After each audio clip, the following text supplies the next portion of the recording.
గురి తప్పి దేవుని పిల్లలుగా వారసత్వాన్ని కోల్పోయిన మానవులు తిరిగి దేవుని పిల్లలకు ఏర్పాటే సువార్త. దేవుడు మానవులను తన పిల్లలుగా సృజించిన ఉద్దేశము ఒకటి, దేవుడు మానవులమైన మన ద్వారా మహిమపరచబడాలని తన రూపములో తన పోలికగా మానవుణ్ణి సృజించాడు. 2, దేవుడు మానవునితో పాటు ఎల్లప్పుడూ ఉండాలని. 3, దేవుని మహిమ కలిగి ఉండాలి అని, అంటే దేవుని స్వభావము, దైవ గుణాలు, మరి ముఖ్యంగా దేవుని పవిత్రతను కలిగి ఉండాలని. 4, దేవుని మాటకు విధేయత చూపాలని, దేవునికి విధేయత చూపాలని. 5, దేవుని చేత ఎడతెగక ఆశీర్వదింపబడాలని. అందు నిమిత్తమై దేవుడు తన పిల్లలుగా ఉండుట కోసమే మానవులను సృజించాడు.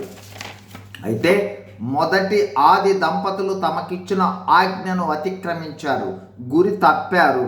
ఆజ్ఞ అతిక్రమం అనే పాపములో పడి పాపమునకు బానిసలై దేవుని బిడ్డలకు భిన్నమైన స్థితిలో పడిపోయారు.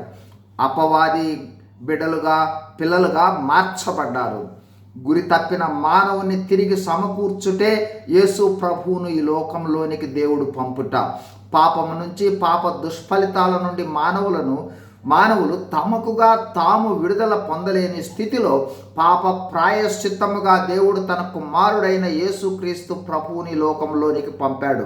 కుమారుడైన యేసు ప్రభువు మానవులందరి పాప ప్రాయశ్చిత్తం తన ప్రాణాన్ని కల్వరి శిలువలో అర్పించి మరణించి సమాధి చేయబడి 3వ దినమున తిరిగి లేచాడు. ఈ సత్యాన్ని పాప పశ్చాత్తాపముతో విశ్వసిస్తే మనము తిరిగి సమకూర్చబడి తిరిగి మనము దేవుని పిల్లలమవుతాము.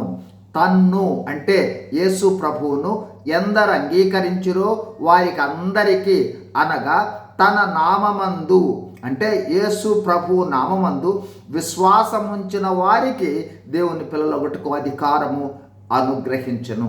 కావున యేసు ప్రభువును విశ్వసిద్దాం.